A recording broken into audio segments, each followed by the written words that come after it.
Praise the Lord. യെശയ്യാ പ്രവചനം 14 അധ്യായത്തിൻ്റെ 25 വാക്യം. എൻ്റെ ദേശത്ത് വെച്ച് ഞാൻ അശൂരിനെ തകർക്കും, എൻ്റെ പർവ്വതങ്ങളിൽ വെച്ച് അവനെ ചവിട്ടിക്കളയും. അങ്ങനെ അവൻ്റെ നുകം അവരുടെ മേൽ നിന്ന് നീങ്ങും, അവൻ്റെ ചുമട് അവരുടെ തോളിൽ നിന്ന് മാറിപ്പോകും. ദൈവത്തിന് മഹത്വം ഉണ്ടാകട്ടെ.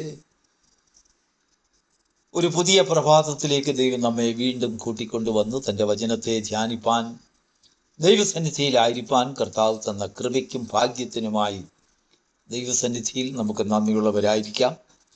പെന്തക്കോസ്റ്റ് മെസ്സഞ്ചർ യൂട്യൂബ് ചാനലിൽ കൂടെ പ്രഭാത സന്ദേശം കേൾക്കുന്ന പ്രിയപ്പെട്ടവരെ ഏവരെയും ക്രിസ്തുയേശുവിൻ്റെ ധന്യനാമത്തിൽ വന്ദനം ചെയ്യുന്നു. ചിന്തയ്ക്കായി ദൈവം ഏൽപ്പിച്ചതായ വചനത്തിലേക്ക് നമുക്കൊന്ന് ശ്രദ്ധിച്ചു നോക്കുക. ദൈവം ഇസ്രായേൽ ജനത്തിന് കൊടുക്കുന്നതായ ഒരു വാഗ്ദത്തം, എൻ്റെ ദേശത്ത് വെച്ച് ഞാൻ അവരെ തകർക്കും, എൻ്റെ പർവ്വതങ്ങളിൽ വെച്ച് ഞാൻ അവനെ ചവിട്ടിക്കളയും. ആരാണ് ഈ അശൂർ? നമുക്കറിയാം, ഇസ്രായേൽ ജനം അവരുടെ ആരംഭകാലം മുതൽ ഫെലിസ്ത്യരും അശൂരും അമാലേക്യരും ഒക്കെ ഇടതടവില്ലാതെ ഇസ്രായേൽ ജനത്തോട് ശത്രുത പുലർത്തുന്ന മനുഷ്യർ. കൂടെ കൂടെ ഇസ്രായേൽ ജനത്തെ ആക്രമിച്ച് കീഴടക്കി അവരുടെ മേൽ വലിയ ചട്ടങ്ങളും നിയമങ്ങളും കൊണ്ടുവന്ന് ദൈവത്തെ ആരാധിക്കുന്ന ആരാധനയിൽ നിന്നും ദൈവത്തിൽ ആശ്രയിക്കുന്ന ആശ്രയത്തിൽ നിന്നും അവരുടെ ആശ്രയങ്ങളെ മുടക്കിക്കളയുവാൻ, അവരെ അടക്കി വാഴുവാൻ എപ്പോഴും പരിശ്രമിച്ച് മുന്നിട്ട് നിന്ന ഒരു ജാതി മഹത്വമാണ് അശൂർ. അശൂരിനെ കുറിച്ച് ധാരാളം കാര്യങ്ങളൊക്കെ ദൈവം ഇസ്രായേൽ ജനത്തോട് പറയുന്നുണ്ട്. നമുക്കത് വേദഭാഗങ്ങളിൽ വായിക്കാനും കഴിയും. എന്നാൽ ഇന്ന് അവർക്ക് കൊടുക്കുന്നതായ ഒരു വാഗ്ദത്തം, വലിയൊരു വാഗ്ദാനം, എൻ്റെ ദേശത്ത് വെച്ച് ഞാൻ അശൂരിനെ തകർക്കും, എൻ്റെ പർവ്വതങ്ങളിൽ വെച്ച് ഞാൻ അവരെ ചവിട്ടിക്കളയും. അപ്പോൾ ദൈവത്തിൻ്റെ ദേശത്ത് കടന്നു വരുന്ന ഒരു അശൂരിന് വേണ്ടി ദൈവം കാത്തിരിക്കുക. ഈ അശൂർ എന്ന് പറയുന്നത് ആത്മീക അർത്ഥത്തിൽ ഇസ്രായേൽ ജനത്തിന് വിരോധമായി പ്രവർത്തിക്കുന്ന ജാതിയാണെങ്കിലും ഒരു വിശ്വാസിയെ സംബന്ധിച്ചിടത്തോളം അവരുടെ ജീവിതത്തിൽ ദൈവത്തിൽ നിന്ന് അവരെ അകറ്റുവാൻ, ദൈവത്തെ ഭയപ്പെടാതിരിക്കുവാൻ, ആശ്രയിക്കാതിരിക്കുവാൻ, എങ്ങനെയെങ്കിലും ഈ ജനങ്ങളെ വശീകരിച്ച് അശൂരിലെ ദേവതകളെ ആശ്രയിക്കുവാനും അവിടുത്തെ രാജാക്കന്മാർക്ക് കീഴ്പ്പെടുത്തുവാനും തക്കവണ്ണം നിരന്തരം പ്രവർത്തിക്കുന്ന ഒരു വംശം. എന്നാൽ ഇസ്രായേൽ ജനം ദൈവത്തിൻ്റെ കൽപ്പനകളിൽ ഉറച്ചു നിൽക്കുന്നവർ, ഞാൻ അല്ലാതെ ഒരന്യ ദൈവം നിനക്കുണ്ടാകരുത് എന്നുള്ളതായ കൽപ്പന കർശനമായി അത് പാലിച്ചു പോകുന്നതായ ഒരു കൂട്ടം ജനങ്ങൾ ഇസ്രായേലിൽ ശേഷിപ്പായിട്ട് അവശേഷിച്ചിട്ടുണ്ട്. അവരോടാണ് ദൈവം പറയുന്നത്, എൻ്റെ ദേശത്ത് വെച്ച് ഞാൻ അവരെ തകർക്കും. അപ്പോൾ നാം ദൈവത്തിൻ്റെ ദേശത്ത് വരുന്നിടം വരെയും നമ്മളിൽ ഉള്ളതായ അശൂരിനെ ദൈവത്തിന് തകർക്കാൻ കഴിയില്ല. യെസ്, അശൂരിനെ കുറിച്ച് നമ്മൾ ധാരാളം പരാതികൾ ദൈവത്തോട് പറയുന്നുണ്ടായിരിക്കാം. ശത്രുതകളെക്കുറിച്ച്, പരീക്ഷകളെക്കുറിച്ച്, ദാരിദ്ര്യത്തെക്കുറിച്ച്, നമ്മുടെ മേൽ വെച്ചിരിക്കുന്നതായ ആ നുകത്തെക്കുറിച്ച്, ഭാരമേറിയ അനേക പ്രകോപിതമായ അനേക സന്ദർഭങ്ങളെക്കുറിച്ച് എന്ന് വേണ്ട, ദൈവത്തോട് നമുക്ക് പറയാൻ ഒരുപാട് കഥകളുണ്ട്. ആ കഥകളുടെ മുഖ്യ ഭാഗവും അശൂരിനെ കുറിച്ചുള്ളതായ പരാതിയാണ്. പക്ഷെങ്കിൽ ഈ അശൂരിനെ കുറിച്ചുള്ളതായ പരാതികളും പരാമർശങ്ങളും ദൈവം അത് കേട്ട് അവർക്കെതിരായിട്ട് ഒരു പ്രവൃത്തി ദൈവത്തിന് ചെയ്യണമെങ്കിൽ ആ അശൂർ ദൈവത്തിൻ്റെ ദേശത്ത് കടന്നു വരണം. എന്ന് പറഞ്ഞാൽ നമ്മെ ബാധിച്ചിരിക്കുന്നതായ അശൂരിൻ്റെ സ്പിരിറ്റ് ആ സ്പിരിറ്റിനെ ദൈവത്തിൻ്റെ രാജ്യത്ത് കൊണ്ടുവരണം. അവിടെ വെച്ചാണ് ദൈവം അതിനെ ന്യായം വിധിക്കുന്നത്. അപ്പോൾ നമ്മളായിട്ട് അശൂരനോട് എതിർത്ത് മുറിപ്പെടാതിരിക്കുവാൻ ദൈവം പറയുകയാണ്, നമ്മളോട് ഓരോരുത്തരോടും ദൈവത്തിന് പറയുവാനുള്ളത്, നിങ്ങൾ എൻ്റെ ദേശത്ത് വരുവീൻ, നിങ്ങൾ എൻ്റെ ദേശമായിരിപ്പീൻ, എന്നാൽ ഞാൻ നിങ്ങളുടെ മേൽ ബാധയായിരിക്കുന്ന ഈ അശൂരിനെ തകർത്ത് കളയാം. അതിനുശേഷം ദൈവം ജനത്തോട് പറയുകയാണ്, എൻ്റെ പർവ്വതങ്ങളിൽ വെച്ച് ഞാൻ അവരെ ചവിട്ടിക്കളയും. എന്താണ് ഈ പർവ്വതം? ദൈവത്തിൻ്റെ സന്നിധിയിൽ നാം കഴിക്കുന്നതായ പ്രാർത്ഥന എന്ന് പറയുന്ന ഗോപുരം ഉയർന്നിരിക്കുന്നത്. ഞാൻ എൻ്റെ കണ്ണ് പർവ്വതങ്ങളിലേക്ക് ഉയർത്തും, എനിക്ക് സഹായം എവിടെ വരും?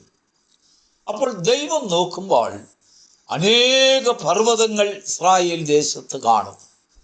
പ്രാർത്ഥനാ ഗോപുരം, നിലവിളികൾ, ദൈവത്തോട് സഹായത്തിനായിട്ട് അഭ്യർത്ഥിക്കുന്നു. ദൈവത്തിനുള്ളതായ ആശ്രയം മുറുകെ പിടിച്ചും കൊണ്ട് അവർ ഗോപുരമായി ദൈവത്തിൻ്റെ സന്നിധിയിൽ നിൽക്കുന്നു. ഇങ്ങനെ ദൈവത്തിൻ്റെ സന്നിധിയിൽ നിൽക്കുന്ന ഗോപുരങ്ങളോട് ദൈവം പറയുകയാണ്, സാരമില്ല, ഞാൻ അശൂരിനെ ഈ പർവ്വതങ്ങളിൽ വെച്ച്, എൻ്റെ പർവ്വതത്തിൽ വെച്ച് ചവിട്ടിക്കളയും.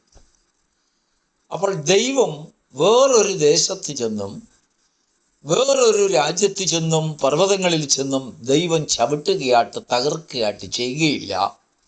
എൻ്റെ ദേശത്ത് വെച്ച് നാം ദൈവത്തിൻ്റെ ആലയം, നാം ദൈവത്തിൻ്റെ രാജ്യം, നമ്മളെ രാജ്യവും പുരോഹിതന്മാരുമാക്കി ദൈവം വെച്ചിരിക്കുന്നതിനാൽ നാം ദൈവസന്നിധിയിൽ ദൈവത്തിൻ്റെ രാജ്യമായി മാറ്റപ്പെടുന്നു.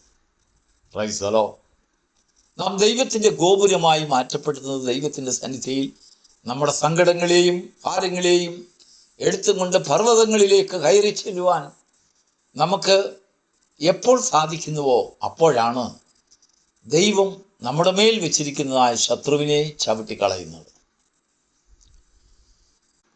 നമുക്കറിയാം, ഫെലിസ്ത്യനായ മല്ലൻ ഗോലിയാത്തിനെ ദാവീദ് കവണയിൽ വെച്ച് ഒരു കല്ലും കൊണ്ട് എറിഞ്ഞ് കൊലപ്പെടുത്തിയതായിട്ട് നമുക്കറിയാം. ഈ ഗോലിയാത്ത് ഒരിക്കൽ പോലും സംസാരിക്കാത്തവനായിരുന്നില്ല. ദൈവത്തിന് വിരോധമായിട്ടും ഇസ്രായേൽ ജനത്തിന് വിരോധമായിട്ടും വർഷങ്ങളായിട്ട് അവൻ സംസാരിക്കുന്ന കാര്യമാണ്. ആ ഫെലിസ്ത്യ ദേശത്ത് എപ്പോഴും ഇസ്രായേൽ ജനത്തിന് വിരോധമായിട്ടുള്ള സംഘടനകളിലെല്ലാം നേതാവായി ഈ യോദ്ധാവ് പ്രവർത്തിക്കുകയായിരുന്നു. അദ്ദേഹത്തിൻ്റെ കീഴിൽ ധാരാളം യോദ്ധാക്കളുണ്ട്.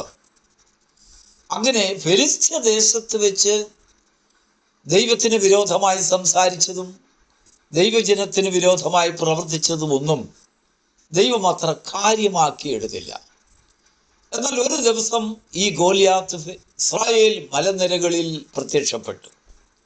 അവിടെ വെച്ചാണ് ദൈവജനത്തെ അവൻ വാതുകെട്ടി അവൻ വിളിക്കുന്നത്, ധൈര്യമുള്ളവൻ ഇങ്ങോട്ട് കയറി വരിക എന്ന് അവൻ വെല്ലുവിളിക്കുന്നതായ ആ ശബ്ദം.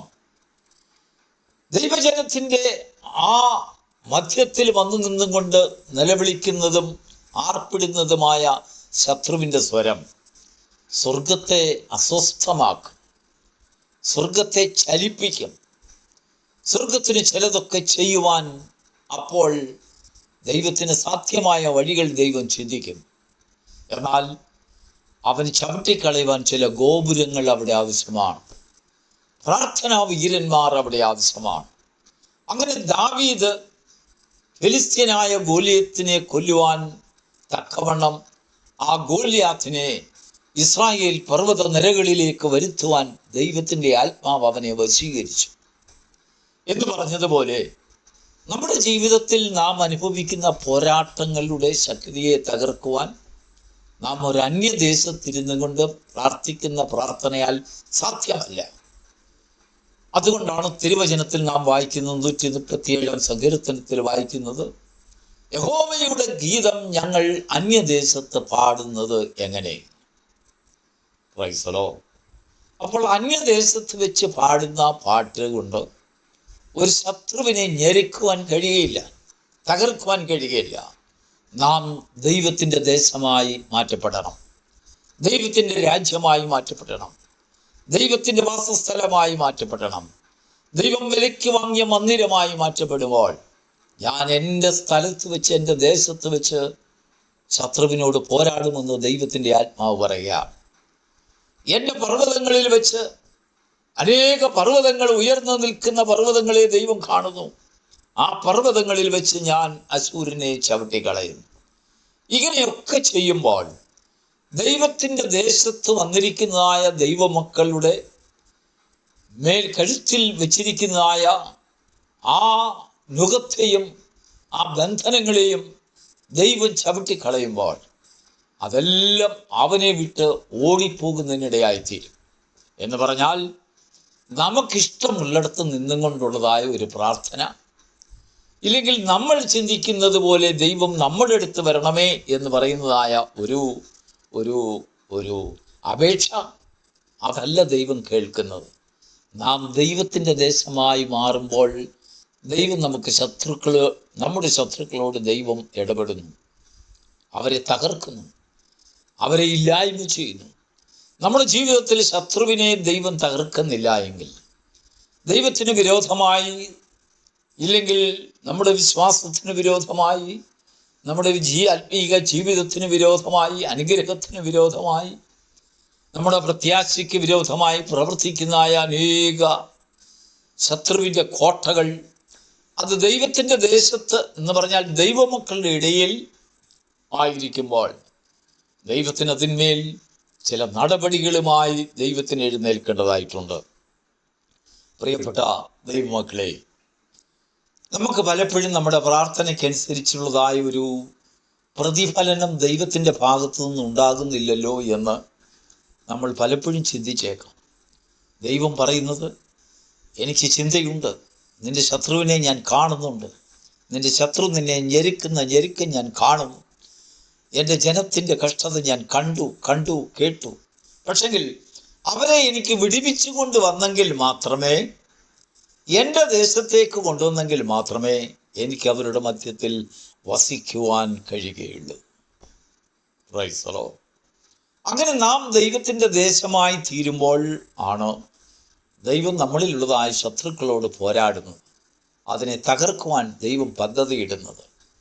ഈ പ്രഭാതത്തിൽ ദൈവത്തിൻ്റെ ആത്മാവ് നമ്മോട് പറയുന്ന ഒരു കാര്യം, നാം ദൈവത്തിൻ്റെ നിവാസമാകുക, നാം ദൈവത്തിൻ്റെ രാജ്യമാകുക, നാം ദൈവത്തിൻ്റെ സ്വന്തം ജനമാകുക, നാം ദൈവത്തിൻ്റെ പർവ്വതങ്ങളാകുക. പ്രാർത്ഥന എന്ന പ്രാർത്ഥന ഗോപുരങ്ങൾ നാം ഉയർത്തുക.